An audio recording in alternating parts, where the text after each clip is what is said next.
एक साथ गायत्री महामंत्र हमारे साथ साथ बोले।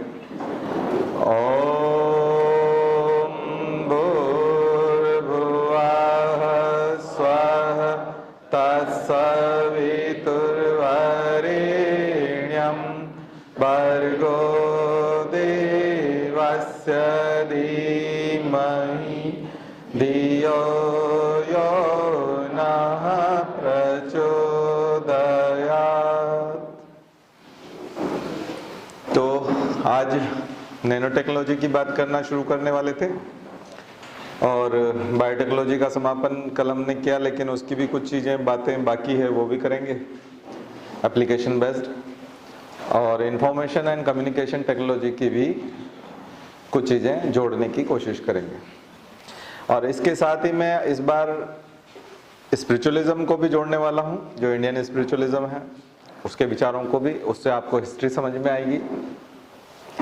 ईस्टर्न मिस्टिसिज्म को फिर डॉक्टर फ्रिट्जोफ कापरा की जो किताब बताई थी ताओइज्म, ताओवाद, ताओ फिजिक्स, उसको भी जोड़ना चाहेंगे। उसको मॉडर्न क्वांटम फिजिक्स और पार्टिकल फिजिक्स के साथ कैसे जोड़ते हैं वो भी आपको बताऊंगा।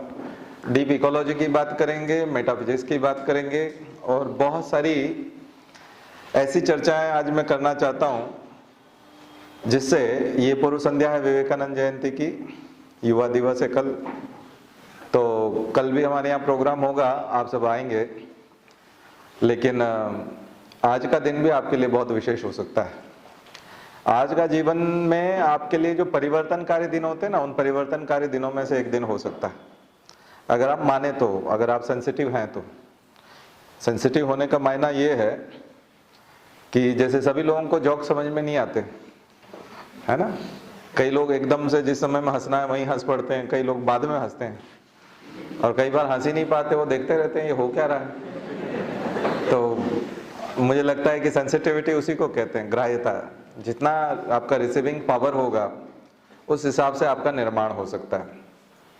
उससे आज आपका दिन बहुत ज़बरदस्त दिन हो सकता है, मान सकते हैं आप, और ज़बरदस्त दिन के रूप में मना भी सकते हैं। विवेकानंद जयंती को इसी रूप में युवाओं को मनाना भी चाहिए। तो आज का दिन विशेष कैसे बनेगा, इसके लिए थोड़े से कुछ फंडामेंटल्स में चले जाएं। तो एक तो होमवर्क बाकी रह गया था आपके लिए, मैंने आपको बायोटेक्नोलॉजी के एप्लीकेशंस के बारे में जो बताया था। Green biotechnology, green biotechnology, blue biotechnology, red biotechnology, white biotechnology, green, red, white and blue, 4 तरह की बायोटेक्नोलॉजी। और 5वीं है बायो इन्फॉर्मेटिक्स, बायो इन्फॉर्मेटिक्स। तो आपने एक चीज तो ये देखी है कि हम लोग एग्रीकल्चर के सेक्टर में बहुत सारा काम करते हैं, बायोटेक्नोलॉजी के माध्यम से फसलों में सुधार करते हैं, अच्छे बीज बनाते हैं, अच्छी फसलें बनाती हैं। तो मॉन्सेंटो माहिको का जो केस है वो फिर कभी डिस्कस करेंगे। मैं चाहता हूं कि आज का जो है मैं तीनों टेक्नोलॉजी को मिलाऊं, और इसके साथ कुछ और चीजें। वो रेड का समझ में आ गया, रेड मतलब हेल्थ, है ना। वाइट मतलब इंडस्ट्रियल, वाइट बायोटेक्नोलॉजी का मतलब इंडस्ट्रियल, रेड बायोटेक्नोलॉजी मतलब हेल्थ एंड मेडिसिन, और ब्लू का मतलब जो ओशियन है और वाटर, उससे रिलेटेड जो बायोटेक्नोलॉजी है उससे संबंधित। और बायो इन्फॉर्मेटिक्स मतलब इंफॉर्मेशन टेक्नोलॉजी प्लस बायोटेक्नोलॉजी। अब इसके बाद एक नए चैप्टर की शुरुआत होती है जिसको हम नैनो टेक्नोलॉजी कहते हैं। पर नैनो टेक्नोलॉजी को आज मैं अकेले नहीं पढ़ाऊंगा, उसके साथ मैं इंफॉर्मेशन टेक्नोलॉजी को भी जोड़ने की कोशिश करूंगा, और साथ साथ बायोटेक्नोलॉजी को भी जोड़ने की कोशिश करेंगे, और फिर ईस्टर्न मिस्टिसिज्म को भी। तो ये सब जुड़ेंगे तो फिर आपका समग्र काम का लेक्चर होगा। लिखने में आप नैनो टेक्नोलॉजी को अलग लिख सकते हैं, इंफॉर्मेशन टेक्नोलॉजी, लेकिन फ्यूचर में, फ्यूचर जो हमारा है वो इस तरह का मिक्स फ्यूचर है, और ये तीनों एक साथ चलेंगी, तभी हम लोग दूसरे आगे के मानवीय सुधार वाला, यानी जो मानव का हम सुधार करना चाहते हैं आने वाले समय में, man machine hybrid, artificial intelligence, machine learning, और उन चीज़ों को जो हम लोग पढ़ रहे थे, इंटरनेट ऑफ थिंग्स, उन सब चीज़ों को जो जोड़ रहे थे, वो लेवल अब आएगा, वो इन्हीं चीज़ों से जुड़ पाएगा। तो नैनो टेक्नोलॉजी के लिए कितना नैनो है? 10⁻⁹ मीटर।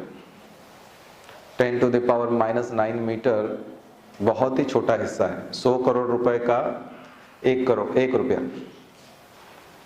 अगर 1 मीटर 100 करोड़ को मानेंगे तो 1 रुपया जो है वो नैनोमीटर होगा, और हम वहां की बात कर रहे हैं। यदि हम तुलना करें हेयर की, और हेयर का 1000 गुना छोटा बैक्टीरिया, और फिर उससे 1000 गुना छोटा मॉलिक्यूल डीएनए, जो नैनोमीटर में। कल जो हम डीएनए की बात कर रहे थे जीन्स की, वो नैनो टेक्नोलॉजी के बराबर। 10⁻⁸ से लेकर 10⁻⁻10, ये जो रेंज है नैनो टेक्नोलॉजी की रेंज है। 10⁻⁸ से लेकर के 10⁻⁻10 तक। 10⁻0 होगी तो वो 1 मीटर का बच्चा, 1 मीटर होता है। 10⁻0 मीन्स 1 मीटर।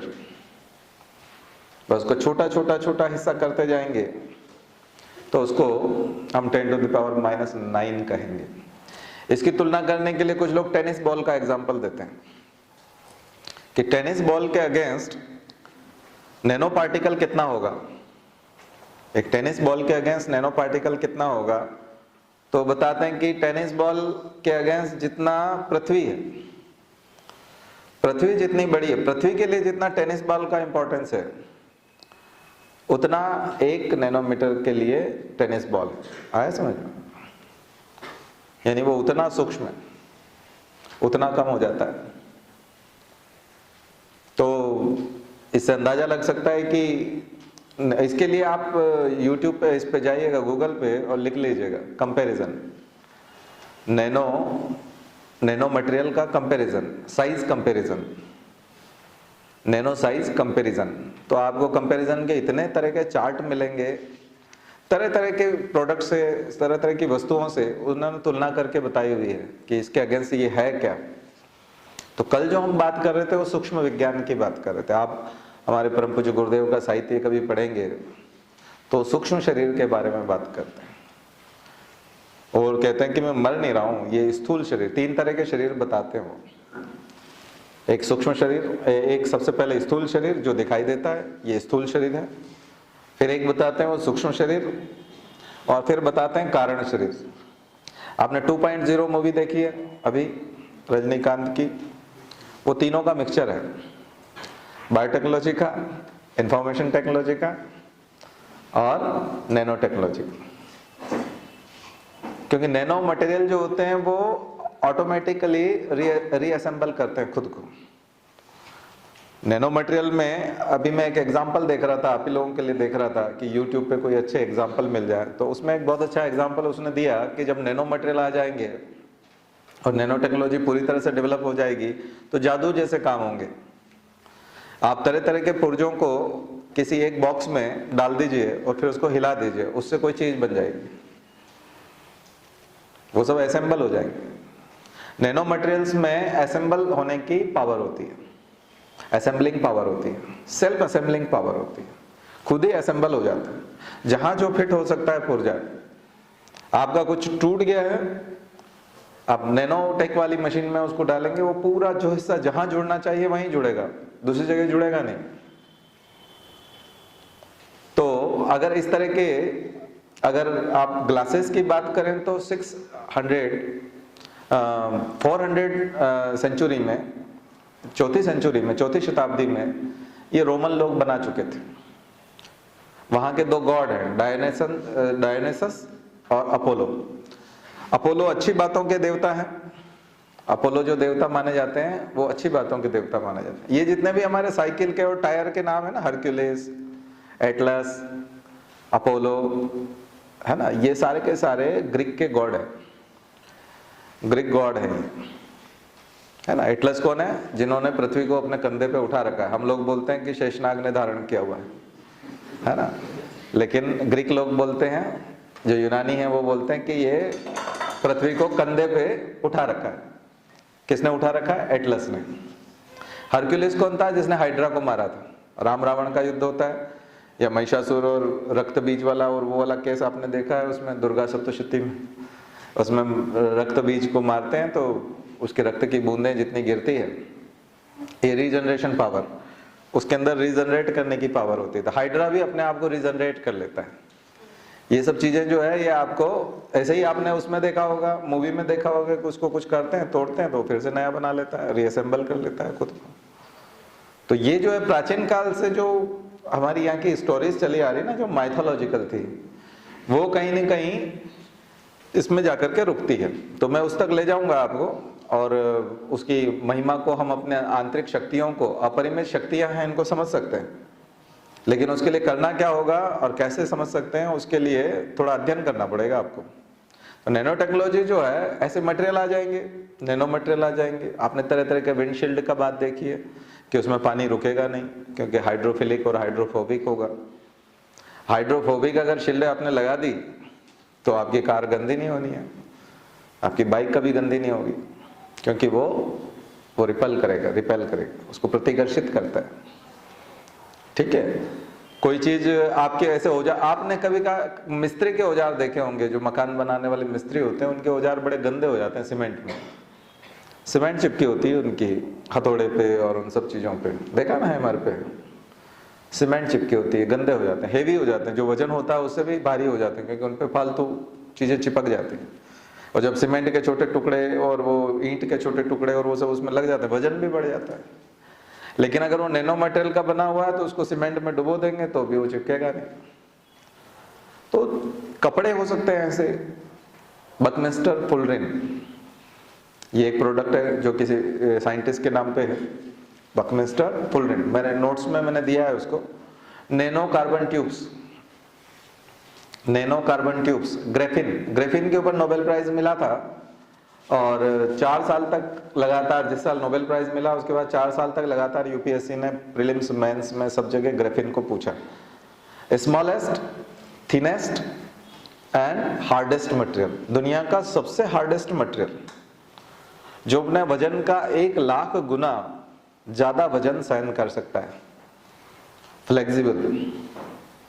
थिनेस्ट, दुनिया का सबसे पतला मटेरियल, दुनिया का सबसे हार्डेस्ट मटेरियल, उससे हार्ड कुछ नहीं है, वो टूटता नहीं, ग्रेफिन।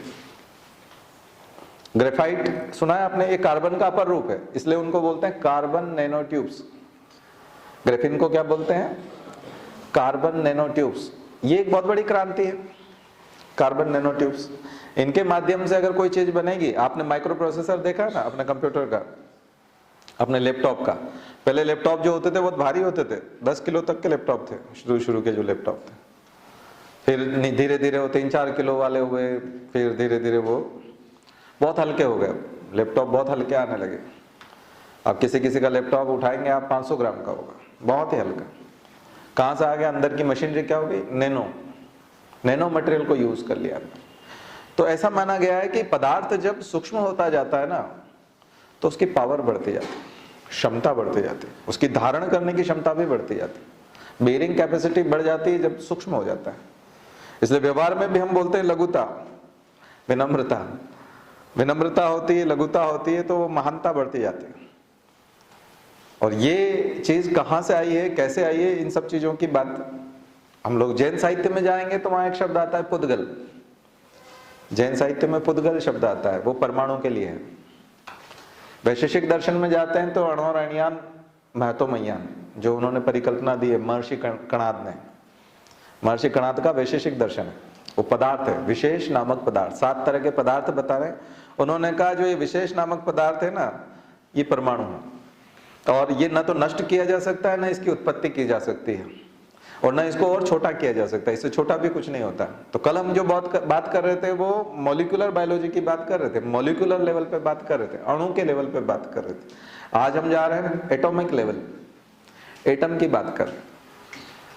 10⁻⁻10 हाइड्रोजन एटम की साइज है, और 10⁻⁹ एंगस्ट्रॉम में बात करते हैं हम लोग, इसलिए वो डीएनए की साइज है। डीएनए की साइज क्या है? 10⁻⁹ नैनो टेक्नोलॉजी वाली बात। तो जिस डीएनए की हम कल बात कर रहे थे, उससे भी छोटा अगर हिस्सा अगर डीएनए का वो करेंगे आप, तो वो 10⁻⁻10 हाइड्रोजन एटम। तो हम फ्यूचर की एनर्जी हाइड्रोजन एनर्जी मानते हैं कि नहीं? इसका मतलब हम एटॉमिक स्ट्रक्चर पे बात कर रहे हैं, एटॉमिक लेवल पे बात कर रहे हैं।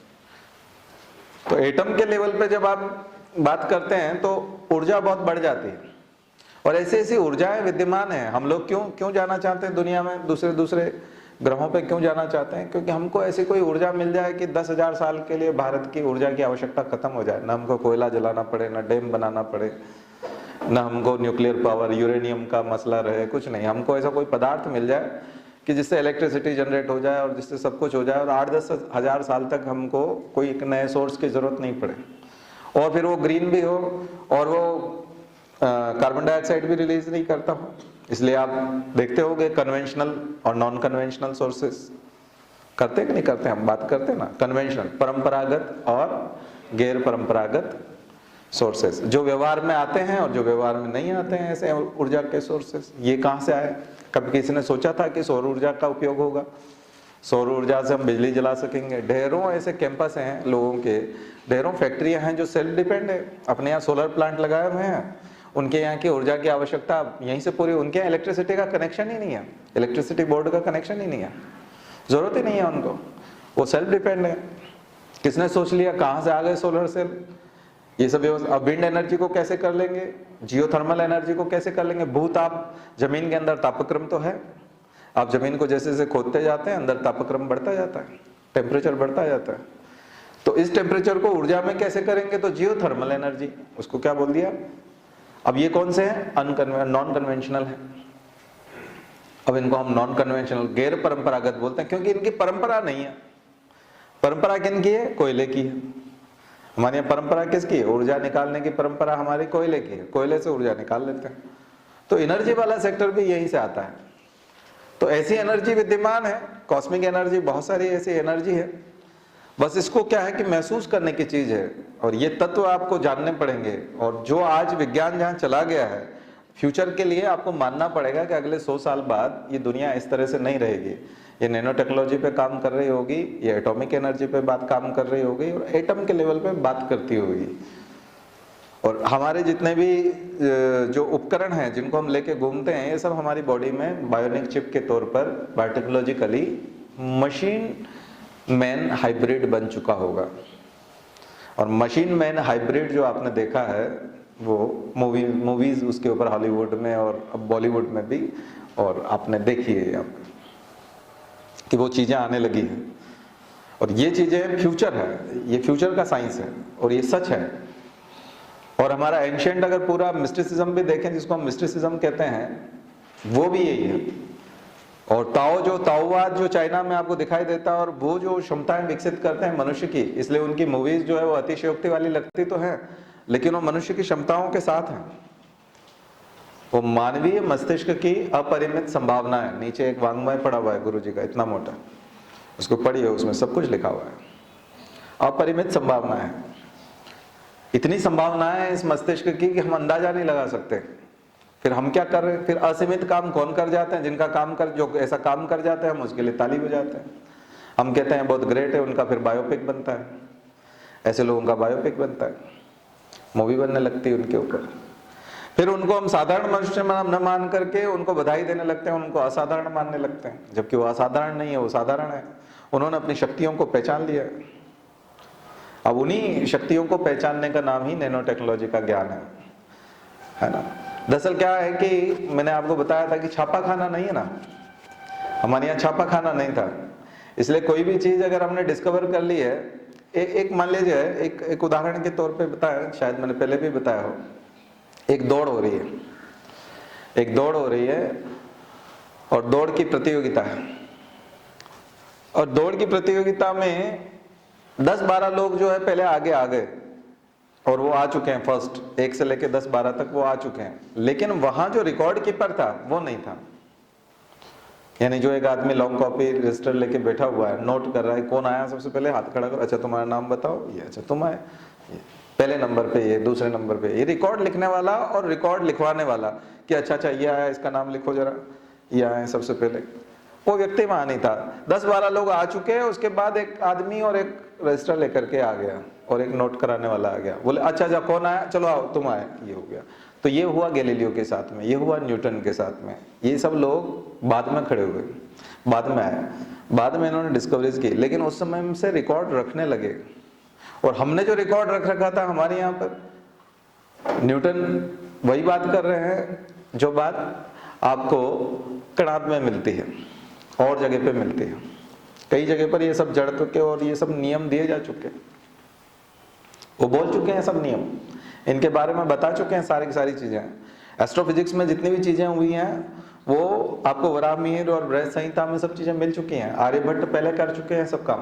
पाइथागोरस प्रमेय को मैंने आपको बोला था कि पहले उसको बोधायन सूत्र के नाम से जानते थे और उसकी गणना और ज्यादा थी, केवल 22/7। वो उसका जो है मान निकालना है तो वो उस तरह से नहीं निकलता, वो और भी ज्यादा गहराई से निकाल के देता है और बहुत लंबे डिजिट में निकाल करके देता है, पर उन गणनाओं को माना नहीं गया। महर्षि कणाद ने वैशेषिक दर्शन लिखा, वैशेषिक सूत्र, और वैशेषिक सूत्र में उसने समवाय असमवाय ऐसे बहुत सारे फैक्टर्स बताए, बहुत सारे पदार्थ बताए। उसमें से जबरदस्त पदार्थ जो बताया विशेष नामक पदार्थ, वैशेषिक दर्शन उसी से पढ़ा। जो षट दर्शन आप पढ़ते हो उसमें न्याय, सांख्य और सारे दर्शन पढ़ते हैं ना, तो ये वहीं से आया। और दूसरी जो और फिलॉसफी है वो भी विकसित हुई है। तो ये क्या चीज है? ये सूक्ष्मता का विज्ञान है कि सूक्ष्माति सूक्ष्म होते जाओगे, माइक्रोस्कोपिक होते जाओगे, जितना ज्यादा माइक्रोस्कोपिक होते जाएंगे उसकी पावर बढ़ती जाएगी। तो बकमिस्टर फुलरिन के लिए आप पढ़िएगा, नोट्स बनाइएगा, कार्बन नैनो ट्यूब का नोट्स बनाइएगा, तो पदार्थों की विशेषता बढ़ती जाएगी। पदार्थ फ्लेक्सिबल होंगे, अनब्रेकेबल होंगे, टूटेंगे नहीं, और क्वालिटी बहुत ज्यादा होगी और एफिशिएंसी बहुत ज्यादा होगी, और उन चीजों को फ्रीक्वेंसी को पकड़ने की और कम्युनिकेशन को कैन करने की, कम्युनिकेशन को ट्रांसमिट करने की क्षमता है वो और ज्यादा होगी। तब आपके सिग्नल्स आने जाने और ये सब इन सब का कोई मतलब नहीं रह जाएगा। ठीक है, तो तब ऐसी परिस्थितियों में अब ये की चीज आएगी कि इनके ड्रॉबैक क्या होंगे या इनकी जो समस्याएं खड़ी होगी उनसे हम कैसे निपटेंगे। और तब इस प्रकार की जो बातें हैं, तो क्या अध्यात्म में इतना सूक्ष्म होने के बाद ये समस्याएं नहीं थी? निश्चित रूप से नहीं थी। इसलिए टाओ ऑफ फिजिक्स का प्रीफेस जाके पढ़िएगा आप लोग, जाकर के गूगल में जाकर के tau of physics doctor फ्रिट्जोफ Kapra की बुक है, बेस्ट सेलर बुक है, बहुत बिकती है, उसका प्रीफेस जरूर पढ़िएगा। वो उसमें बता रहे हैं कि मैं समुद्र के किनारे जब बैठा हुआ था, और चूंकि मैं एक फिजिसिस्ट हूँ, फिजिक्स का प्रोफेसर रहा हूँ, तो मैं एटॉमिक लेवल पे जानता हूँ, मैंने क्वांटम फिजिक्स पढ़ी है और मैं पार्टिकल फिजिक्स के बारे में जानता हूँ। तो मुझे जब एक ध्यान सा लग रहा था समुद्र के किनारे जब मैं था, और मैंने आकाश में देखा कि सारे परमाणु एक दूसरे से जैसे बात कर रहे हैं, और अचानक से मेरे सामने एक ऐसी छवि उभरी जिसमें ऐसा लगता है कि लॉर्ड शिवा हों, जो लॉर्ड ऑफ डांसर्स हैं, और वो जो है मुझे नटराज की एक मूर्ति जैसे नृत्य करते हुए दिखाई दी। तो वो कॉस्मिक डांस था, अंतरिक्ष का नृत्य, ब्रह्मांड का नृत्य था, और पूरा ब्रह्मांड मुझे नृत्य करता हुआ दिखाई दे रहा था, और वो एटॉमिक लेवल पे था। अब उनकी जो बातचीत है वो थोड़ी सी ऐसी लगती है, तो वो बोलते हैं कि मैं फिजिक्स का प्रोफेसर हूँ, मुझे ये कैसे विश्वास करना चाहिए कि ये सब चीजें हैं। दरअसल ये ध्यान है, ये मेडिटेशन है। वो मेडिटेशन की महिमा बता रहे थे कि अगर मैं मेडिटेशन करूँ आकाश को देख करके, तो मैं आंतरिक शक्तियों को पहचान सकता हूँ कि एक मनुष्य की अपरिमित शक्तियां किस प्रकार से विकसित होती हैं। तो ये जो लेवल है, ये ही हमारे परम पूज्य गुरुदेव बोलते हैं कि बेटा मैं अभी स्थूल शरीर में हूं, और जब मैं मर जाऊंगा तो ज्यादा पावरफुल हो जाऊंगा। मैं आप सबको आपके मस्तिष्क में जाकर के प्रेरणाएं दे सकता हूं मरने के बाद। इसलिए मुझे इस तरह से मत मानना कि मैं चला गया हूं, मैं कहीं जा नहीं रहा हूं, बल्कि और ज्यादा विकसित होने जा रहा हूं, और तुम्हारे नजदीक आने जा रहा हूं, और ज्यादा प्रेरणा दूंगा, और ज्यादा तुम्हारी सहायता करूंगा, और तुमको भटकने से बचाऊंगा। बस तुम मुझे पकड़ के रखना। आप चार्ज करने के लिए अगर लगाएंगे पिन तो आप चार्ज होंगे, अगर आप नहीं लगाएंगे तो आप, या कई बार आप लगा देते हैं और वो स्विच ऑफ रहता है तो नहीं हो पाता है चार्ज। तो स्विच ऑन तो करना पड़ेगा। कल भी मैं आपको लेक ओपेरा और सब बता रहा था कि स्विच ऑन करना पड़ता है। तो मैं ये बातें आपको इसलिए बता रहा हूँ कि नैनो टेक्नोलॉजी हुई, आईटी हुआ, बायोटेक्नोलॉजी हुई, इसके साथ हम जिंदा कैसे हो सकते हैं और अपने आप को कैसे विकसित कर सकते हैं। अपने आप को 3-4 चीज़ों से विकसित कर सकते हैं, क्योंकि हम दिन भर में कई तरह के काम करते हैं। जैसे हम लोग भोजन करते हैं, दिन भर में हम लोग, एक काम होता है हमारे साथ में भोजन का, दूसरा काम होता है अध्ययन का या फिर सोचने का काम करते हैं, या पढ़ाई करने का काम करते हैं, पढ़ने का काम करते हैं। हम मुख्य रूप से 2-3 तरह के काम रोज करते हैं। और फिर व्यवहार करने का, हम दूसरों के साथ व्यवहार करते हैं, बात करते हैं। तो हम यहाँ पर बहुत सारी चीजों में जागरूक हो सकते हैं। अब आप सोचिए, कल मैं आपको बता रहा था कि घास में भी अमीनो एसिड होता है, और वही अमीनो एसिड होता है और वही सारा जेनेटिक कोड होता है। और ये सब किस लेवल पे बात कर रहे थे? 10⁻⁻⁹ पे बात कर रहे थे हम लोग। कल जो बात कर रहे थे वो भी नैनो टेक्नोलॉजी था। उसको हमने बायोटेक्नोलॉजी इसलिए किया क्योंकि वो पदार्थ नहीं है, वो जीवित जीव है। उसके अंदर डिवीजन होने की कैपेसिटी है, डिवाइड होने की कैपेसिटी है। डीएनए को मैंने आपको कोएसर वेट बताया था, जब ओरिजिन ऑफ लाइफ पहले कभी पढ़ाया था, तब आपको बताया था कि एक AI ओपेरिन करके एक रशियन बायोलॉजिस्ट थे।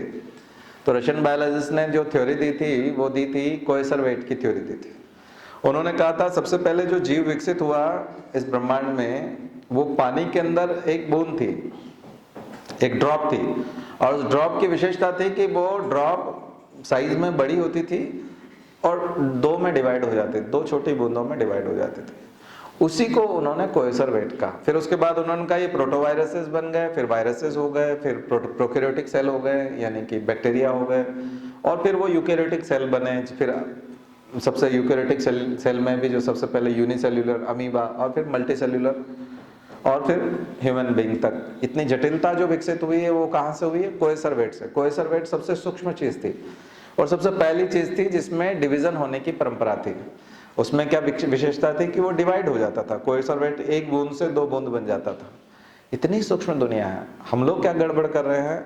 हम लोग ये गड़बड़ कर रहे हैं, ना हमारा व्यवहार ठीक कर पा रहे हैं, ना खान पान ठीक कर पा रहे हैं, ना ठीक से सोच पा रहे हैं। ये एक प्रॉब्लम है। इससे हमारा जीवन जो है बहुत पिछड़ रहा है, और इससे हम उन सूक्ष्म संदेशों को भी नहीं पहुंच पाते जो माइक्रोवेव से, जो हमारे पास से होकर गुजर जाती हैं, और उन संकेतों को हम पहचान नहीं पाते, क्योंकि उन सिग्नलिंग को पहचानने के लिए, उन सिग्नल्स को पहचानने के लिए वो क्वालिटी होनी चाहिए हमारे अंदर, पात्रता होनी चाहिए। तो अगर वो पात्रता हम विकसित कर ले तो हम छोटे छोटे सिग्नल्स को पहचान सकेंगे, तो हमारी मानसिक क्षमता भी बहुत बढ़ जाएगी और हम बहुत क्षमतावान हो सकते हैं और इसी जीवन में बहुत आगे बढ़ सकते हैं। अदरवाइज तो ये जा रहा है। समय आपके पास एक रिसोर्स है, समय आपके पास रिसोर्स के रूप में एक ह्यूमन बॉडी मिली हुई है और एक समय दिया है आपको। आपको 2 चीज दे दी है भरपूर। एक शरीर दे दिया है प्रकृति ने कि ये शरीर है, ये तुम्हारा है। तो उन्होंने 4 पदार्थ से बताया था। महर्षि कणाद ने कहा था कि ये 4 पदार्थों से बना है। अग्नि से बना है, वायु से बना है, वही पंचतत्व। लेकिन वो 4 तत्व मानते हैं, कणाद 4 तत्व मानते हैं। हम लोग बोलते हैं शरीर 5 तत्व में विलीन हो गया। तो पंच तत्व क्या है? कार्बन, हाइड्रोजन, ऑक्सीजन, नाइट्रोजन और फास्फोरस। सबसे ज्यादा मात्रा में है कार्बन, हाइड्रोजन, ऑक्सीजन, नाइट्रोजन और फास्फोरस। नाइट्रोजन क्या चीज है? आकाश। आकाश में आप वायुमंडल में गैसों का अगर आप संग्रह देखेंगे तो सबसे ज्यादा कौन सी गैस है? नाइट्रोजन। आप वायुमंडल की गैसों का प्रतिशत देखिएगा जाकर के कि वायुमंडल में सबसे ज्यादा गैस कौन सी है? तो नाइट्रोजन गैस है। नाइट्रोजन सबसे ज्यादा होती है। और हमारे शरीर में सबसे ज्यादा क्या है? नाइट्रोजन। क्यों? इसलिए क्योंकि प्रोटीन से बने। मैंने कल बताया था प्रोटीन से। और प्रोटीन किससे बने हैं? अमीनो एसिड से। और अमीनो एसिड कब बनेंगे? जब NH2 होगा। NH2 कब बनेगा? जब नाइट्रोजन होगा। आ गया समझ में? तो इसका मतलब प्रोटीन क्या है? प्रोटीन का सूत्र अगर आप देखेंगे तो CH3 यानी कोई भी एथिल ग्रुप, COOH और NH2। अब COOH में क्या है? कार्बन है, ऑक्सीजन है और हाइड्रोजन है। CH2 में क्या है? कार्बन है और हाइड्रोजन है। और NH2 में क्या है? नाइट्रोजन है और हाइड्रोजन है। हुआ ना? लेकिन मैंने आपको DNA में बताया फास्फोरस, न्यूक्लियोटाइड। बहुत कम मात्रा में फास्फोरस होता है। तो क्षिति जल पावक गगन समीरा, पंच तत्व का बना शरीर। ऐसे गोस्वामी तुलसीदास ने जो एक चौपाई लिखी है, क्षिति जल पावक गगन समीरा, है ना? क्षिति जल, पावक, गगन और समीरा। समीर मतलब हवा, हवा मतलब ऑक्सीजन, हवा मतलब यहाँ पर नाइट्रोजन, और जल मतलब है ना, और अग्नि मतलब कार्बन। अग्नि का मतलब यहाँ पे क्या हो गया, कार्बन, और पृथ्वी का मतलब फास्फोरस, ठीक है, और वायु का मतलब ऑक्सीजन, और आकाश का मतलब नाइट्रोजन। आगे समझे? तो ये नाइट्रोजन, ऑक्सीजन, हाइड्रोजन, फास्फोरस, ये क्या है, और कार्बन, ये क्या है, ये 5 तत्व है, सबसे बड़े 5 तत्व हैं। इनको मैक्रो न्यूट्रिएंट्स भी कहा जाता है। जब आप बॉटनी पढ़ने जाएंगे ना, कि प्लांट्स जमीन में से क्या लेते हैं, जाइलम फ्लोएम से, जाइलम से वाटर इंटेक करते हैं, और फ्लोएम से वो मिनरल्स लेते हैं। तो मैक्रो न्यूट्रिएंट्स और माइक्रो न्यूट्रिएंट्स की बात आती है कि महापोषक तत्व और सूक्ष्म पोषक तत्व। जो ट्रेस अमाउंट में होते हैं वो होते हैं सल्फर, मोलिब्डेनम, और ऐसे जो तत्व होते हैं ये सूक्ष्म मात्रा में होते हैं, बहुत कम मात्रा में, बहुत कम मात्रा में वो सूक्ष्म तत्व होते हैं। बड़े तत्व कौन से हैं, ये 5 तत्व, महापोषक तत्व और मैक्रोन्यूट्रिएंट्स। इन मैक्रोन्यूट्रिएंट्स से और माइक्रोन्यूट्रिएंट्स से हमारा शरीर बना हुआ है। और जब हम मर जाते हैं तब वो बोलते हैं कि जब अंतिम संस्कार कर देते हैं तो क्या कहते हैं, पंच तत्व में विलीन हो गया, यानी ऑक्सीजन जहाँ जानी थी वहां चला गया, पानी जो था वो वाष्प बन के उड़ गया, तो हाइड्रोजन ऑक्सीजन बन के उड़ गया, ठीक है, गैसियस फॉर्म में हो गया।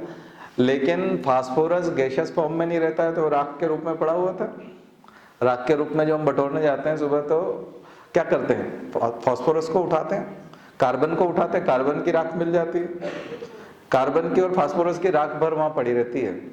और जमीन में किसी को गाड़ देते हैं तो क्या होता है, सूक्ष्म जीव खा जाते हैं उसको, डिकम्पोज कर देते हैं। और डिकम्पोज करते हैं सूक्ष्म जीव तो वातावरण को लौटा देते हैं ना, नाइट्रोजन और वो सब। डीके जो होता है, कोई भी ऑर्गेनिक मटेरियल का डीके होता है तो क्या होता है, लौटा दिया जाता है, पंच तत्वों को फिर से लौटा दिया जाता है। इसका मतलब है कि हम लोग हवा है, हम लोग क्या है, हवा है, हम एयर हैं, और हम इनविजिबल भी हैं। इनविजिबल है ना हवा, ये 5 तत्व इनविजिबल भी होते, गायब हो जाता है। तो मृत्यु का रहस्य भी समझा जा सकता है कि मृत्यु आई कहां से और जीवन कहां से आया। जीवन की एक ही गुण होता है, डिवाइड होने का गुण। मैंने आपको बताया था ना, ओरिजिन होता है और डेथ होती है, बीच में क्या होती है, ग्रोथ होती है। ओरिजिन हुआ, ग्रोथ हुई, और फिर डेथ हो गई। यही लिविंग कैरेक्टरिस्टिक्स है, यही किसी भी लिविंग ऑर्गेनिज्म के कैरेक्टरिस्टिक है, यही गुण है। देखो आज आपको जो साइंस बताया जा रहा है, अगर इसको आपने अमल किया तो वाकई में जीवन बदल सकता है। अब बताओ, यदि हम कोई एक चिकन खा जाए तो हमने कितने फालतू के एमिनो एसिड और ऐसे मुर्गे वाले एमिनो एसिड हमारे अंदर डाल दिए ना। नहीं आ रहा समझ, वो है तो डेड बॉडी, और उसके अंदर जो एमिनो एसिड है और उसके अंदर जो डीएनए है, इसका मतलब हमने कितना घटिया काम कर लिया। हाँ, ये अंडा खा लिया, चलो अंडे में मान लीजिए बच्चा नहीं बनने वाला था, चूजा नहीं बनने वाला था, अनफर्टिलाइज्ड एग है, और जब तक फर्टिलाइजेशन नहीं होता तब तक जाइगोट नहीं बनेगा और कोई बच्चा नहीं होगा, तो ठीक है, उसमें बच्चा नहीं बनेगा। लेकिन बच्चा बनने का रॉ मटेरियल तो है ना, नहीं आया समझ। आपने क्या खा लिया, एक चूजा बनाने के लिए जो रॉ मटेरियल था वो आप खा गए।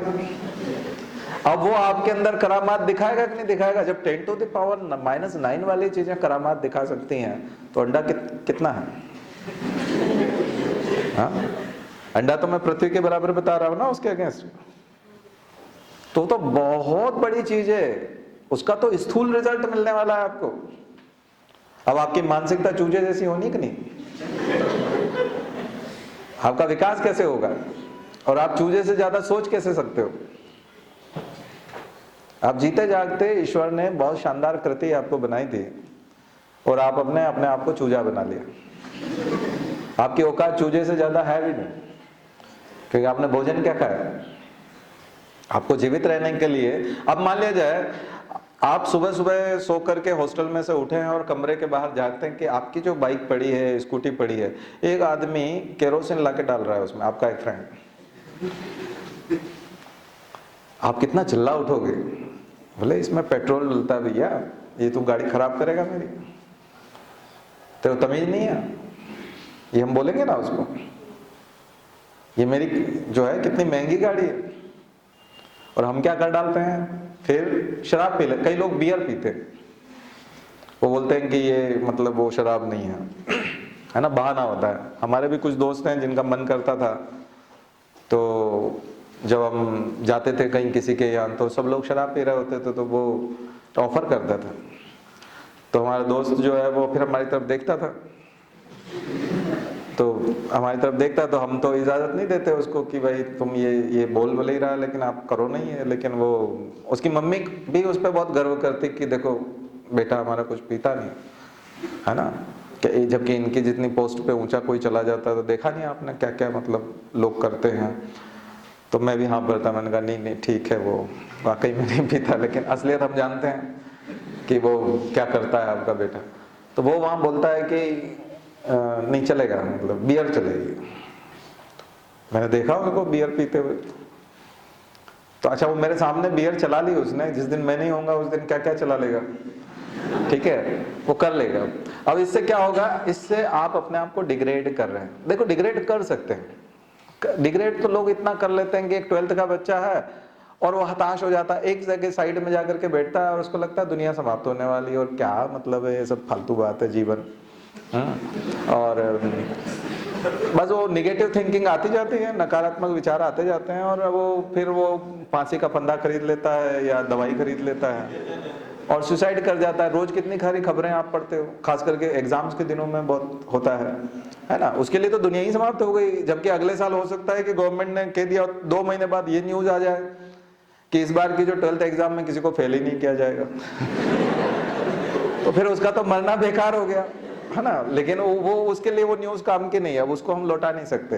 तो लोग डिग्रेड करने को तो इस तरह से डिग्रेड करते हैं कि पूरे बने बनाए शरीर को खत्म कर लेते हैं।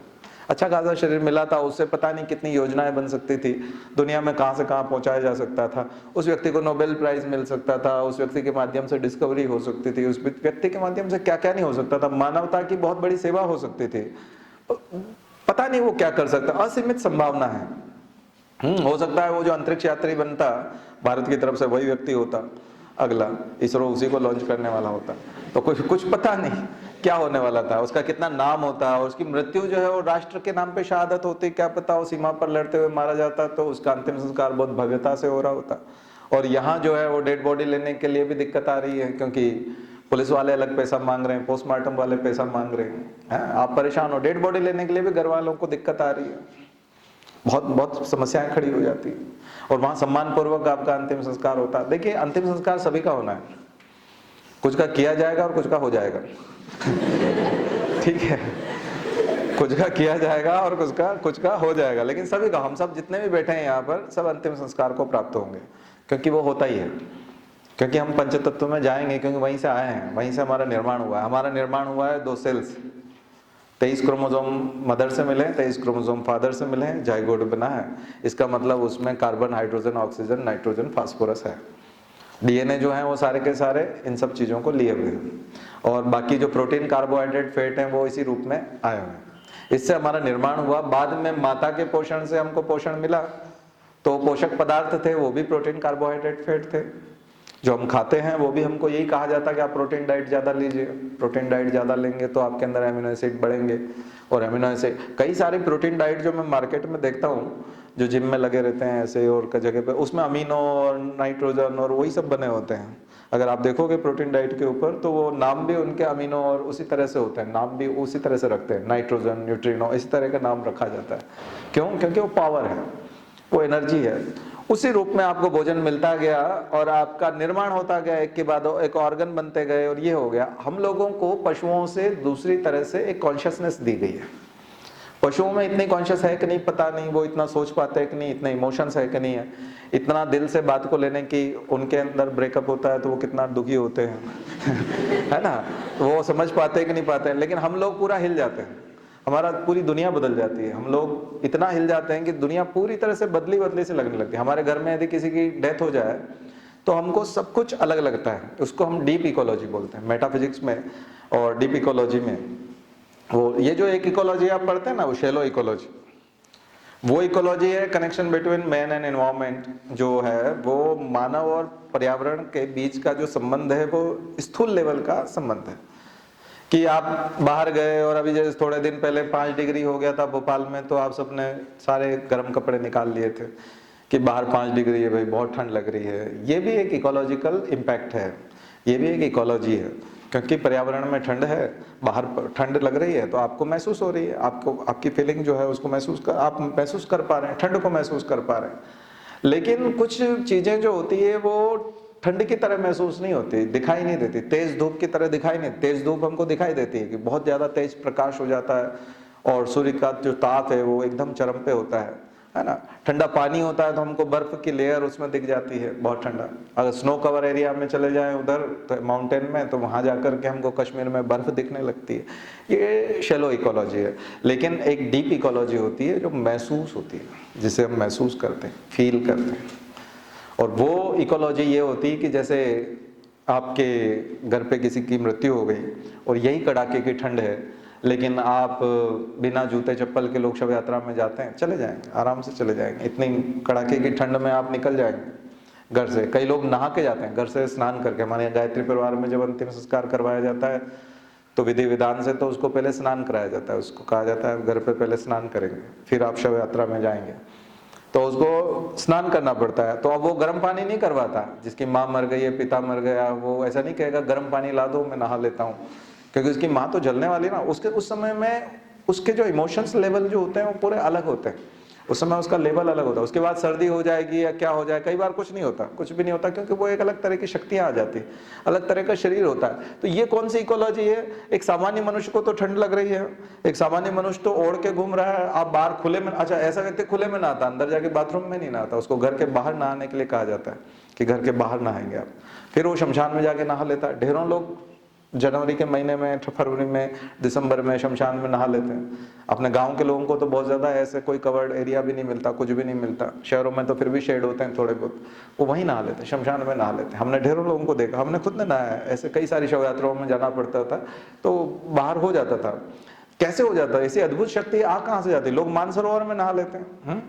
राहुल गांधी नहाया नहीं नहाया अलग बात है, लेकिन लोग नहा लेते ना। तो ये सब चीजें होती है। तो ये इसका मतलब है, ये डीप इकोलॉजी है। ये भी इकोलॉजी है। जिस दिन कोई मर गया, आप घर में से बाहर निकलते हैं तो आपको पेड़ पौधे अलग तरह से हिलते हुए दिखाई देते हैं। आपको ऐसा लगता है कि वो भी शोक मना रहे हैं। कोई जानवर उधर से चला हुआ आ रहा है, और कुत्ता है, गाय है, अगर उधर से आ रहे हैं तो आपको उनके अंदर भी एक लैंग्वेज दिखाई देगी। आपको लगेगा कि ये भी आज बहुत दुखी हैं। कई जानवरों को आपने रोते हुए देखा होगा, कई फिल्में बनी हैं इसके ऊपर कि उनके घर का कोई सदस्य चला जाता है तो मायूस हो जाते हैं। और खास करके पालतू पशु जो होते हैं उनका एक अटैचमेंट बन जाता है। ये क्या कहानी है? ये आप इकोलॉजी से, उड़म के सिद्धांत से, और वो जो इकोलॉजी के टेंसले और वो जो इकोसिस्टम वाले जो देने वाले लोग हैं, वो इन चीजों को नहीं समझा पाएंगे। ये भारतीय अध्यात्म विज्ञान समझा पाता है। इसको बोलते हैं डीप इकोलॉजी। इसीलिए इसको मेटाफिजिक्स कहा गया, इसीलिए इसको ईस्टर्न मिस्टिसिज्म कहा गया, जिसको फ्रिट्जोफ कोपरा बात करते हैं। तो ये लेवल जो है, ये मॉलिक्यूलर लेवल है, ये एटॉमिक लेवल है, ये नैनो टेक्नोलॉजी वाला लेवल है, यही बायोटेक्नोलॉजी है। और मुझे लगता है कि फ्यूचर में जो आर्टिफिशियल इंटेलिजेंस और जो मशीन लर्निंग और मैन मशीन हाइब्रिड और ये जो सब बनने वाले हैं ना, ये इसी टेक्नोलॉजी के बेस पे बनने वाले हैं। तब अध्यात्म विज्ञान को खूब याद किया जाएगा, हमारे भारतीय दर्शन को, इंडियन फिलॉसफी को खूब याद किया जाएगा। परम पूज्य गुरुदेव की जो एक से एक किताबें हैं, नीचे जा करके देखेंगे, मानवीय मस्तिष्क की अपरिमित संभावनाएं, खरीद लीजिएगा उसको। एक वांग्मय है, बहुत जबरदस्त वांग्मय है, मानवीय मस्तिष्क की अपरिमित संभावनाएं। माइटोकॉन्ड्रिया पे काफी रिसर्च हो रही है, उसमें माइटोकॉन्ड्रिया के बारे में दिया गया है। वैज्ञानिक अध्यात्मवाद का भी एक साहित्य गुरुजी ने बहुत अच्छा लिखा है, जिसमें डॉक्टर पड़ापंड्या जी ने हेल्प की थी, और उसमें मेडिकल साइंस के आधार पर अध्यात्म विज्ञान को समझाने की कोशिश की है। तो हम लोग भी जब स्टडी करते थे तब वहाँ शांति कुंज में जो है लैब में जाते थे। ब्रह्मवर्चस्व शोध संस्थान, एक रिसर्च सेंटर हम लोगों ने बनाया है वहाँ शांति कुंज में, उसका नाम है ब्रह्मवर्चस्व रिसर्च सेंटर। उसमें हम लोग मंत्र की महिमा को भी जानने का प्रयास करते हैं। श्लोक, जो तरह तरह के अच्छे मंत्र हैं, और चैंटिंग जब होती है तब मनुष्य के शरीर में किस प्रकार के फिजियोलॉजिकल और बायोकेमिकल चेंजेस होते हैं। यानी कि एक आदमी साधना करता है तो साधना करना जब शुरू करता तो साधनाएं होती क्या थी? ये साधनाएं इसलिए होती थी क्योंकि जैसा नैनो टेक्नोलॉजी में बताया गया है कि नैनो टेक्नोलॉजी में अगर आप हाथ पे मोबाइल को रख ले तो आपको लगता है कि आपके हाथ को वो छू रहा है, लेकिन अगर आप ऐसे माइक्रोस्कोप है कि अगर उसको बारीकी से देखेंगे तो बहुत बड़ी गैप दिखाई देगी हाथ और उस मोबाइल के बीच में, जबकि आपको टच महसूस हो रहा है, लेकिन उसके बीच में गैप है। क्योंकि जब हम नैनो मटेरियल के लेवल पे जाएंगे ना, तब उसके नीचे पूरा साम्राज्य आ सकता है। उस छोटी सी दुनिया में बहुत कुछ हो सकता है। इसलिए ब्लैक होल्स क्या है, ब्लैक होल्स फिर फिजिक्स में जाते हैं तो उसमें इसी न जाने कितनी करोड़ों पृथ्वियां आ सकती हैं। अब बड़े अजीब चीज है। बोले होता कहाँ है, बोले सिंपल सा एक डॉट होता है, तो डॉट के अंदर इतनी सारी पृथ्वियां कैसे चली जाती है? बोले यही तो एक विशेषता है कि वो कॉम्प्रेस हो जाता है। कई बार आपकी जीबी की फाइल है वो केबी में हो जाती है। तो ये सब कैसे हो सकता है? ये सारी चीजें कैसे संभव है? क्या इतनी सूक्ष्म चीजें संभव है? क्या इतना सूक्ष्म देखा जा सकता है? देखा जा रहा है भाई, बन रहा है, निर्माण हो रहा है। आपके माइक्रो प्रोसेसर कितने छोटे हो गए, लैपटॉप कितने हल्के हो गए, मोबाइल कितने हल्के हो गए। अब बायोनिक चिप जो आएगा फ्यूचर में, वो कितना बारीक हो जाएगा। तो ये आज का लेक्चर जो है, अगर आप इस साइंस को समझने की कोशिश कर रहे हैं तो साइंटिफिक स्पिरिचुअलिज्म का लेक्चर है, वैज्ञानिक अध्यात्मवाद वाली बात है, सामान्य बात नहीं है। इसको अगर आप केवल सोचेंगे कि नैनो टेक्नोलॉजी का लेक्चर है, तो फिर ये आप जीवन परिवर्तन नहीं कर सकते। एग्जाम क्रॉस कर सकते हैं, एग्जाम क्रॉस करने के लिए तो ठीक है, लेकिन अपनी जिंदगी को, यानी बुद्ध को पीपल के पेड़ के नीचे क्या महसूस हुआ, कि मुझे लगता है ये महसूस हुआ होगा। बुद्ध को पीपल के पेड़ के नीचे जो ज्ञान प्राप्त हुआ है ना, वो यही प्राप्त हुआ है कि ये असीमित संभावनाओं से भरे हुए इतने सारे मनुष्य हैं, और ये अज्ञानवश इधर उधर भटक रहे हैं और दुखी हैं। अब किसी भी व्यक्ति के लिए आत्महत्या करने का जो सबसे बड़ा कारण है, मुझे लगता है अज्ञान है, अपने आप को नहीं समझ पाना, समस्याओं को नहीं समझ पाना। इसलिए मैंने आपको एक किताब और बताई थी, नीचे पतली सी किताब है गुरुजी की, 40-50 पेज की, मनस्थिति बदले तो परिस्थिति बदले। बहुत अच्छी किताब है, हर व्यक्ति के लिए जरूरी है। मनस्थिति बदले तो परिस्थिति बदले। मन की स्थिति यदि आपकी बदल गई तो परिस्थिति अपने आप बदल जाती है ना। जैसे नजरें तेरी बदली तो नजारे बदल गए, किश्ती ने मोड़ा रुख तो किनारे बदल गए, जैसी दृष्टि वैसी सृष्टि, बोलते ना। जैसा आंख पे चश्मा, उस कलर की पूरी दुनिया दिखाई देने लगती है। इसका मतलब है कि ये हमारे अंदर है, ये हमारे अंदर की शक्तियां हैं, और ये सूक्ष्म है, बहुत बारीक हैं, और इन्हीं को यदि हम जगा लें तो असंभव से काम कर सकते हैं। जिनके लिए लोग दांतों तले उंगली दबा, ये कैसे कर लिया, मेरी कौम के लिए। अभी आप देखिए कैसे एक लड़की, आदिवासी लड़की जो है, उसके ऊपर तो मूवी भी बन गई, बायोपिक भी बन गया, है ना। और इतनी बड़ी जो स्टार है, उनको उनकी स्टोरी करने की क्या जरूरत? जब भी वो स्टोरी कर रहे होंगे तो उनकी श्रद्धा होगी ना उसके प्रति, ऐसे थोड़ी केवल पैसे के लिए कर, श्रद्धा भी पैदा हो गई होगी कि यार मैं जो जिसकी स्टोरी कर रही हूँ, मतलब इतना संघर्ष है जीवन में, इतना संघर्ष के बाद में इतने अचीवमेंट्स हैं, और अभी उसने फिर नया अचीवमेंट स्थापित कर लिया, और आज तो टॉप रैंकिंग पे है, आज फिर न्यूज थी उनकी, है ना। तो ये सब संभावनाएं आती कहां से, ये हिम्मत कैसे आती है? बाकी जिन लोगों को सुविधाएं मिल रही है, जिनको बड़ी बड़ी एकेडमी में ट्रेनिंग मिल रही है, जिनको माता पिता सपना देख रहे हैं कि तुम बहुत बड़े एथलीट बनोगे, तुम फलानी जगह जाओगे, तुमको तो हम किसी भी हद तक फैसिलिटेट कर सकते हैं, तो फिर उन लोगों के साथ ऐसा क्यों नहीं हो पा रहा है? क्योंकि उनने अपनी आत्मशक्ति को नहीं पहचाना। इसको हमारे यहाँ एक गीत है, आत्म साधना ऐसी हो तो चटका दे चट्टान को, कभी सुनना। नीचे प्रज्ञा गीत की एक किताब है, बड़े शानदार शानदार गीत हैं, उत्साह बढ़ाने वाले गीत हैं। हमारे यहाँ एक भी आदमी को निराश करने वाला गीत नहीं है, बल्कि हमारे गुरुजी ने तो एक गीत लिखा है कि तुम न घबराओ न आंसू ही बहाओ, अब और कोई हो न हो पर मैं तुम्हारा हूँ, है ना। उन्होंने कहा कोई, जब तुम्हारा कोई कुछ नहीं है तब मैं तुम्हारा हूँ, मैं हूँ, कम से कम विश्वास करो, है ना।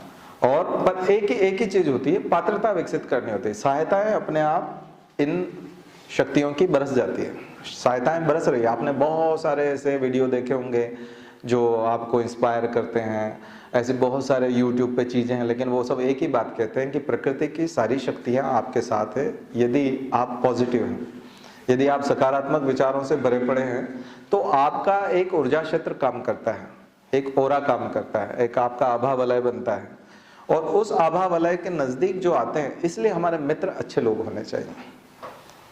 इसलिए मित्रता अच्छे लोगों से। व्यवहार, मैंने आपको एक भोजन बताया, दूसरा है व्यवहार। व्यवहार कैसे होगा? व्यवहार हम दूसरे लोगों से करते हैं ना, तो व्यवहार जिन लोगों से करेंगे उनका प्रभाव पड़ेगा। हम यदि किसी निगेटिव व्यक्ति के साथ रहते हैं तो हम लोग धीरे धीरे निगेटिव हो जाएंगे, क्योंकि हम उसकी बात सुनते हैं। तो निगेटिव लोगों के साथ रहना छोड़ना चाहिए हमको, उनके साथ नहीं रहना चाहिए।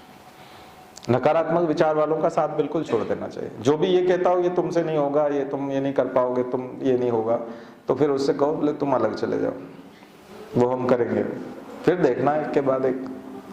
हमारे साथ ऐसे कुछ लोग थे, हमने उनको छोड़ दिया, आज फोन भी नहीं लगा पाते हैं, उनकी हिम्मत नहीं हमको फोन लगाते। जबकि हमारे दोस्त थे, हमको तू के बात करते थे, नाम लेके बात करते थे। अब वो फोन लगाते हैं, कभी हिम्मत करते हैं कि देखो मेरा बच्चा भी जो है कॉलेज में आ गया है और अब उसको आपको पढ़ाना है और उसको मैं बड़ा आदमी बनाना चाहता हूँ, क्योंकि मैं जब भी आपको देखता हूँ तो सोचता हूँ कि मैं भी आपके साथ था, मैं भी बन सकता था, लेकिन मैं तो नहीं बन पाया, लेकिन मेरा बच्चा बना। लेकिन ये बात कहने के लिए भी उसको रिक्वेस्ट करने के लिए, एक तो वो सर बोलता है, बहुत इज्जत करता है और डर के फोन लगाता है। कई बार तो उधर से कुछ आवाज ही नहीं आती, जब मैं नाम देख लेता हूँ ट्रू कॉलर में तो फिर मैं लगाता हूँ, मैं कहा ये डर क्यों रहा है, इसको हो क्या गया, उसको डर लगता है कि मैं इनसे बात कैसे करूं। वो अपने आप को बहुत छोटा महसूस करता है। ये स्थिति हो जाएगी नकारात्मक विचार वालों की, कब? जब वो आपके साथ नहीं रहेंगे और आप बहुत आगे निकल जाएंगे। ये सब वहीं रह जाने हैं, नकारात्मक विचारधारा वाले कभी भी आगे नहीं बढ़ने, वहीं के वहीं पड़े रहेंगे, वो कुछ नहीं होना उनका। नकारात्मक विचारधारा वाले या तो मर जाएंगे, आत्महत्या कर लेंगे, या फिर वहीं रह जाएंगे। दुनिया में बहुत लोग छूट जाएंगे पीछे।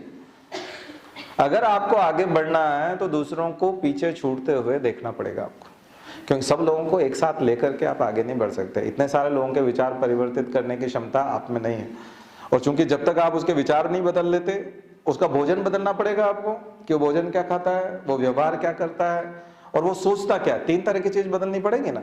उसका सोचना यानी अध्ययन का तरीका, उसके अध्ययन का मटेरियल क्या है, उसका स्टडी मटेरियल भी चेंज करना पड़ेगा आपको। फिर उसका भोजन चेंज करना पड़ेगा, फिर उसका व्यवहार चेंज करना पड़ेगा। भोजन, व्यवहार और विचार, ये 3 चीजें अगर आपने उसकी चेंज कर दी, मुझे लगता है कि आपको बड़ा आदमी बनने से कोई नहीं रोक सकता। कोई दुनिया की ताकत नहीं है जो आपको रोक सके। लेकिन ये 3 चीजें बाधक है। अगर ये खराब है, ये ठीक नहीं है, तो फिर बाधा है, फिर आप नहीं बन सकते। तो आज आपको जो संकल्प लेना है वो इन 3 चीजों का संकल्प लेना। जिनको आगे जाने की बात कर रहे हैं, जिनको अगर नहीं जाना है तो ठीक है, उनके लिए कोई आवश्यक नहीं है। आप कहेंगे नहीं, कई व्यक्ति जो है वो भोजन ठीक नहीं करते, उसके बावजूद भी वो हो गया था उनका सिलेक्शन, या हो जाता। हाँ, हो जाता है, लेकिन वो वाला चमत्कार फिर भी नहीं कर पाते। कई लोगों ने चमत्कार किए भी हैं, तो उसके साथ दूसरी शक्तियां हो सकती है, कुछ और तरीके हो सकते हैं, उसका हार्डवर्क हो सकता है, उसने बैलेंस किया है। लेकिन आप जानते हैं कि गाड़ी को जब आप मजबूत बना लेते हैं, कुछ कारें जो होती है उनको यदि आप 100 किलोमीटर पे चलाए ना, स्पीड पे 100 की, तो हिलने लगती है, क्योंकि उसका स्ट्रक्चर वैसा नहीं है 100 पे चलाने लायक। 120 पे चलाएंगे तो हो सकता है ब्रेक लगाएं तो फेल हो जाए और पलट जाए गाड़ी, क्योंकि वो गाड़ी उस तरह के नहीं। लेकिन कुछ गाड़ी ऐसी होती हैं, कुछ कारें ऐसी होती हैं जिनको आप 150 की स्पीड पे भी चलाएंगे ना तो स्मूथ लगेगा, और आप ब्रेक लगाएंगे तो कंट्रोल हो जाती है, जहाँ रुकना चाहते हैं वहाँ रुक जाती है, 150 पे भी रुक जाते हैं, क्योंकि उसकी गाड़ी की क्षमता है। तो ये क्षमता विकसित करनी पड़ती है। आप कहेंगे नहीं वो तेज तो वो भी चल लेता, नहीं वो चल तो लेता है, लेकिन उसका एक्सीडेंट होते भी देर नहीं लगती। ये संयोग है कि सामने से कोई आया नहीं, उसको ब्रेक लगाने की जरूरत नहीं पड़ी। नहीं तो वो 100 पे और 110 पे जब चल रहा था, उस समय में अचानक से गाय आ जाती ना डिवाइडर से निकल के, तो चला जाता, फिर उसी दिन खत्म हो जाता उसका काम। ऐसा हो जाता है सड़कों पे। तो वो कोइंसिडेंटली चल रहा है, लेकिन जो परिवर्तन कर ले और बढ़िया सी अपनी गाड़ी बना ले, अपने शरीर का निर्माण कर ले उस तरह से, मस्तिष्क का निर्माण उस तरह से कर ले, सकारात्मक विचारों को उस तरह से अपने अंदर धारण कर ले, फिर देखिए आप उसकी गति देखने लायक होती है। उसकी गति देखने लायक होती है, उसका कंट्रोल होता है, उसका पूरा नियंत्रण होता है, आत्मनियंत्रण होता है, खुद का नियंत्रण होता है, सेल्फ कंट्रोल होता है, और वो अपने हिसाब से डायरेक्शन तय कर सकता है और अपने हिसाब से मंजिल पा सकता है और कुछ भी कर सकता है, एनीथिंग। ऐसे राजनेता आपको मिल जाएंगे, ऐसे वैज्ञानिक मिल जाएंगे, ऐसे साहित्यकार मिल जाएंगे। अलग अलग क्षेत्रों में लोगों ने चरम सीमाओं को छुआ है, लेकिन अपनी साधना करके छुआ है। आपने कई सारे सिनेमा स्टार के बारे में कहा होगा, अक्षय कुमार के बारे में सुना होगा, अमिताभ बच्चन के बारे में सुना होगा, मिस्टर परफेक्शनिस्ट बोलते हैं हम लोग, आमिर खान के बारे में सुना। ये साधना करते हैं। किस तरह की साधना करते हैं? शरीर की साधना करते हैं। आपने देखा होगा जैसी मूवी होती है वैसा शरीर बना लेते हैं। कितना आसान होता है इनके लिए कि मोटा आदमी बनना है, खूब खा पी के मोटा बन जाते हैं, और जब दुबला आदमी बनना होता है, पूरा रिलैक्स करना होता है, सारा फैट हटाना पड़ता है, तो 4-4, 5-5 घंटे जिम में पसीना बहा के वहाँ फिर से फिट हो जाते हैं। ये कैसे कर लेते हैं? ये इच्छा शक्ति पे होता है ना, विल पावर पे होता है। ये अपना निर्माण कर चुके हैं, और निर्माण कर चुके हैं तो आप देखेंगे कि उनको 9 बजे नींद भी आ जाती है। कोई 9 बजे 10 बजे सो जाता है, कोई 5 बजे उठ जाता है, 3 बजे उठ जाता है, पसीना बहाते हैं, क्षमता विकसित कर लेते हैं। क्योंकि इनके सामने एक चुनौती होती है कि जिस स्थान को प्राप्त कर लिया है उस पर बने रहना है, क्योंकि वहां तो वैकेंसी है, वहां तो फिर से कोई नया आदमी आने को तैयार है। स्टारडम ज्यादा दिन जिंदा नहीं रहता, आप कब तक जिंदा रखेंगे? तो अगर आप मेहनत नहीं करेंगे, हार्डवर्क नहीं करेंगे तो वहां तक कैसे रहेंगे? विराट कोहली के सामने चुनौती है कि भारत का कैप्टन बनने के लिए कितने लोग तैयार हैं, कितने सारे लोग वहां कैप्टन बन सकते हैं, लेकिन उसको बने रहना है तो एक सख्ती बरतना पड़ेगी जीवन में। यानी कि खाने की उसकी भी इच्छा होती होगी कि आज समोसा खा लिया जाए, आज तो ये खा लिया जाए, वो खा लिया जाए। नहीं, आप उसका खान पान देखिए। ये खान पान, व्यवहार और थिंकिंग, थॉट प्रोसेसिंग, अभी एक साइकेट्रिस्ट भी रखा हुआ है, मनोवैज्ञानिक रखा है इंडियन टीम ने 3-4 साल पहले से। मनोवैज्ञानिक क्यों रखा है? वो मनोविज्ञान पढ़ता रहता है खिलाड़ियों का, किसके अंदर डिप्रेशन आ रहा है, उसको बूस्टअप करता रहता है, उसके साहस को बढ़ाता रहता है। मुझे लगता है कि सिविल सर्विसेज की तैयारी में भी इस प्रकार के मनोवैज्ञानिक शक्ति की जरूरत पड़ती है, क्योंकि ये असंभव सा काम लगता है। आपके आस पड़ोसियों को, आपके टीचर को, आपके घर वालों को कई बार ये कहते सुना होगा कि बेटा ये बहुत कठिन काम तुमने हाथ में ले लिया। ये सब होता नहीं है। जनरली हम जो देखते हैं, ये कठिन परीक्षा है, ये इसको तुम पास नहीं कर पाओगे, बहुत कंपटीशन है, कितने सारे लाखों लोग देते हैं, लेकिन लाखों लोगों में कितने लापरवाह। लाखों लोगों में से विराट कोहली निकल के गया ना, कितने लोग गली गली में क्रिकेट खेलते हैं, कितने लोग निकले, लेकिन वो तो एक अलग चीज है। लाखों लोग फिल्म इंडस्ट्री में, लेकिन कुछ लोग अपने चरम सीमा पर हैं। सब लोग संयोग की वजह से नहीं है, नहीं तो कितने स्टार पुत्र पुत्रियां जो है बाहर हो गए एक 2 फिल्मों के बाद में। आपने देखा ना, कई बार हम लोग आलोचना करते हैं कि ये तो चूंकि उनको माहौल मिल गया और उनको ब्रेक मिल गया वहाँ फिल्म में, इस वजह से वो वहाँ पहुंच गए। सब लोग नहीं टिक सकते। सिंगर के तौर पे ढेरों लोग, कई बार गाना आते हैं, 1-2 गाने आते हैं उनके, चले जाते हैं, बाहर चले जाते हैं। खिलाड़ियों में ढेरों लोग 1-2-4 मैच खेल करके बाहर हो जाते हैं। आपने देखा कौन टिका रहता है?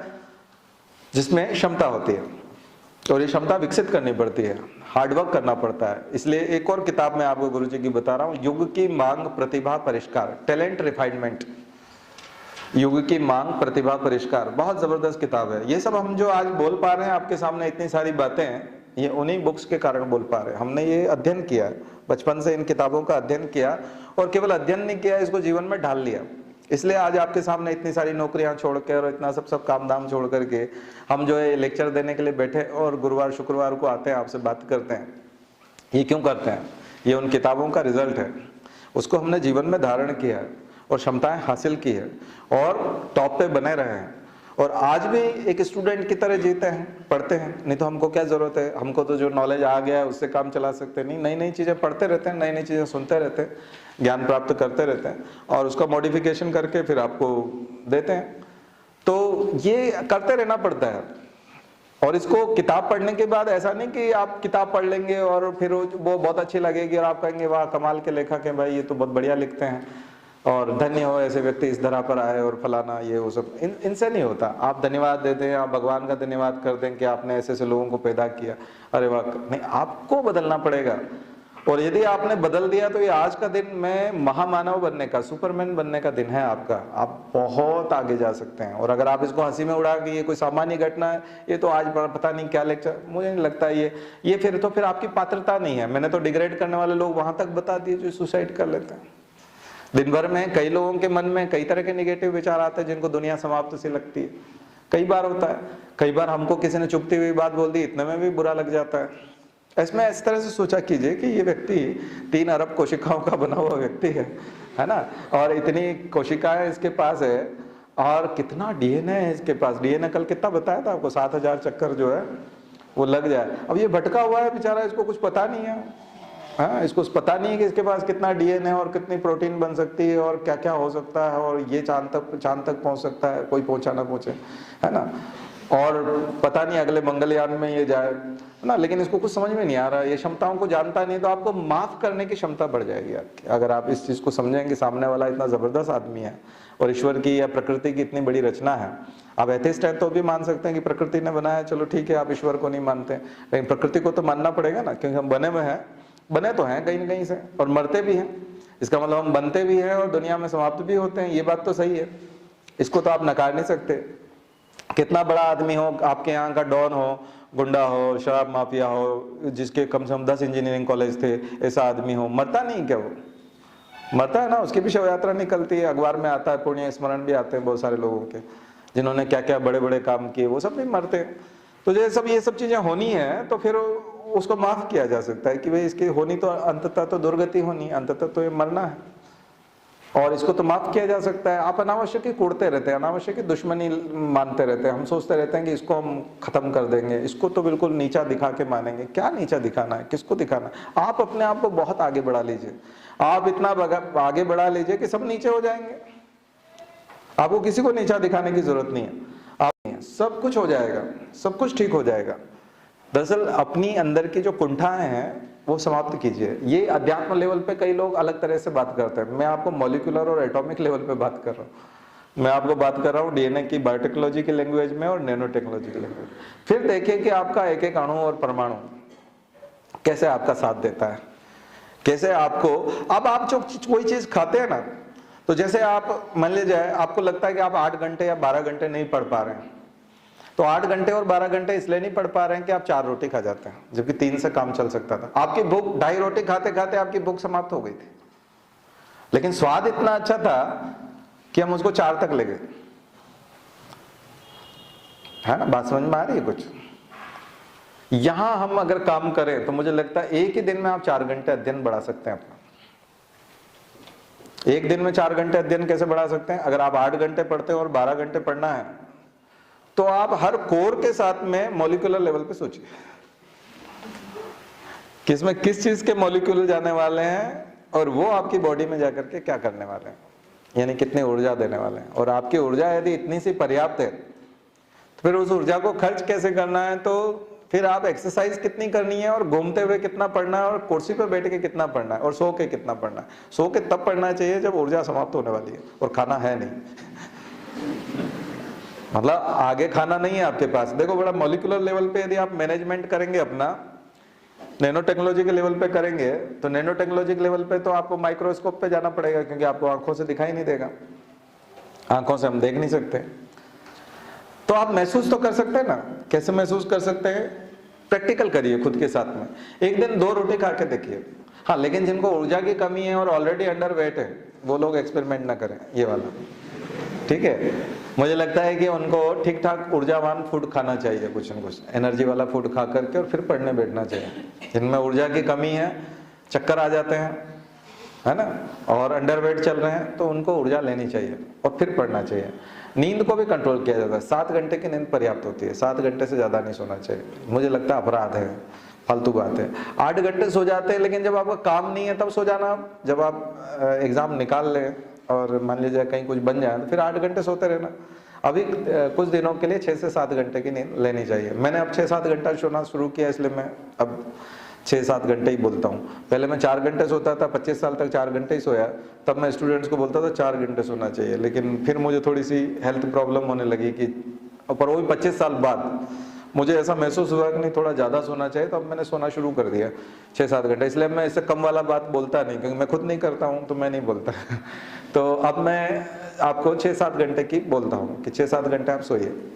24 घंटे का जो समय होता है उसमें अगर आप 6-7 घंटे और 1 घंटा और आलस्य का निकाल दें, दिन में भी आप सो जाते हैं, थोड़ा रिलैक्स हो जाते हैं, तो भी आपके पास 16 घंटे बचते हैं। और 16 घंटे में से 2-4 घंटे और निकाल दें हम लोग दूसरे काम के लिए। और अगर आप पूर्णतः पढ़ते हैं और जब आप बोलते हैं कि आप सिविल सर्विसेज की तैयारी करते हैं, तो मुझे लगता है कि आपको 12 घंटे पढ़ना चाहिए। 12 घंटे से कम में न्याय होगा नहीं। यूं तो न्याय आप 8 घंटे में भी कर सकते हैं यदि क्वालिटी लेके आ जाए तो, लेकिन हम क्वांटिटेटिव में ही चलें, क्योंकि क्वालिटी कितनी आएगी, कब आएगी, वो देखा जाएगा बाद में। तो मन की स्थिरता, मन की स्थिरता कई तरह की चीजों से होती है। हमने पंगे ले रखे होते हैं, किसी जगह झूठ बोला हुआ होता है तो भी मन की स्थिरता नहीं होती। तो एक झूठ बोलना कम कर देंगे तो मन की स्थिरता बढ़ जाएगी, क्योंकि आपने डींगे नहीं हाँक रखी है और झूठ नहीं बोल रखा है, तो फिर इसका मतलब है कि आपका मन डरेगा नहीं, तो आप शांत प्रवृत्ति में रहेंगे और शांत मन से आप पढ़ाई कर सकेंगे। कर्जा ले रखा होता है तो भी मन स्थिर नहीं होता। तो खर्चों को कम करना चाहिए, खर्चे कम करें, मितव्ययी रहे, और ऐसी आवश्यकता न पड़े कि हमको किसी से, क्योंकि कर्जे वाले जब फोन करते हैं या बार बार बुलाते हैं तो फिर दिमाग खराब रहता है, फिर भी पढ़ाई नहीं होती।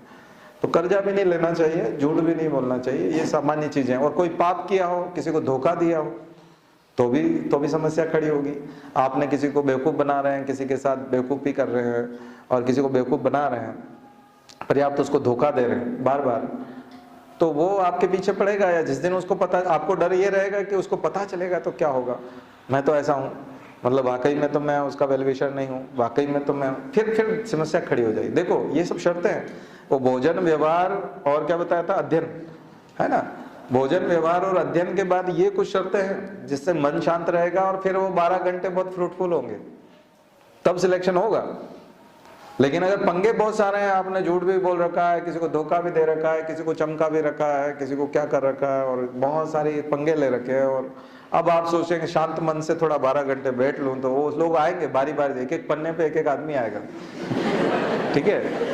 वो उसी में से पुराने फिल्में जो होती थी उसमें लेटर में से आदमी दिखता था ना, जो लेटर लिखता था उसकी शक्ल दिखाते थे पुरानी फिल्मों में, है ना, कि या सुसाइड का नोट भी होता था तो उसमें मरने वाले का वो आता था, मैं बोल रहा हूँ। तो वैसे वो आदमी आएंगे उसमें से। फिर आप नहीं पढ़ सकते, फिर आईएएस की तैयारी नहीं हो सकती, फिर आप कांस्टेबल बन जाइए, फिर आपको जो ग्रेड 3 में जो बनना है वो बन जाइए, कुछ नहीं, बाकी कुछ नहीं हो सकता। फिर आपको ये सब पंगे समाप्त करने पड़ेंगे। अपने आप को क्लीन कीजिए, झगड़े समाप्त कीजिए, झूठ बोलना बंद कर दीजिए, धोखा देना बंद कर दीजिए, जिससे जो फालतू वादे कर रखे हैं वो भी बंद कीजिए, भाई तुम तुम्हारे हम हमारे, ठीक है। अब आप बैठिए, फिर देखिए कैसा मन लगता है पढ़ने में, फिर आप बन के निकलेंगे और फिर देखिए पूरी दुनिया आपके पीछे भागेगी, आपका नाम चल रहा होगा, आप हेडलाइन में होंगे। ये सब चीजें तो है, लेकिन इसके पीछे 3 तरह के। और अध्ययन सामग्री कैसी होनी चाहिए? विचार, जिसको हमने बताया था, विचार उत्कृष्ट होने चाहिए, ऊंचे उठाने वाले विचार होने चाहिए, आपको ऊंचाई देने वाले विचार होने, जो आपको हाइट दे, जो आपको नीचा ले जाए वैसा विचार नहीं होना चाहिए। तो ये फार्मूला अगर आप अपनाएंगे तो निश्चित रूप से सफलता मिलेगी। और मुझे लगता है कि विवेकानंद जी ने जो इतने कम समय में इतनी बीमारियां होते हुए भी, उनको बहुत सारी बीमारियां लग गई थी, अंतिम समय में उनके पास बहुत बीमारियां थी, वो क्या ख्याल नहीं रखते थे, कई जगह मच्छरों में चले जाते थे, कई जगह। पहले तो ये सब चीज़ें थी नहीं ना, बहुत सारे विज्ञान था नहीं, इतनी सारी इलाज नहीं थे, नहीं तो हो सकता केवल पैरासीटामोल ही होता है या इस टाइप की कोई छोटी मोटी अगर बुखार की बीमारियाँ दवाइयाँ ही अगर उस समय होती तो वो शायद बच जाते। वो बहुत यात्राएं करते थे, अपने शरीर को निचोड़ देते थे। और रामकृष्ण परमहंस को भी बीमारी थी, कैंसर से उनकी डेथ हुई थी, उनके गुरु की भी, तो वो बड़ा चिंता में रहते थे। और जो इतने तरह के महापुरुष हैं वो सब लोग कई बार इन व्याधियों को इस तरह से नहीं लेते, वो परीक्षा के तौर पर लेते हैं। तो ज़्यादा उम्र जिए नहीं, 40 साल के भी नहीं हुए थे स्वामी विवेकानंद, और चले गए।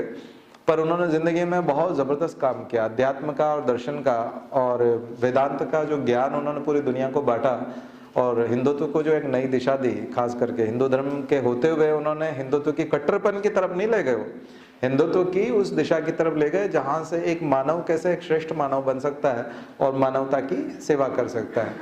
तो आज उनको याद करते हुए आपको संकल्प लेना चाहिए। युवा दिवस जो है इसीलिए होता है, और सभी को विवेकानंद की जन्म जयंती की आपको शुभकामनाएं, बधाई, और आप सबका भविष्य मंगलमय हो। इसी के साथ आज का शांति पाठ।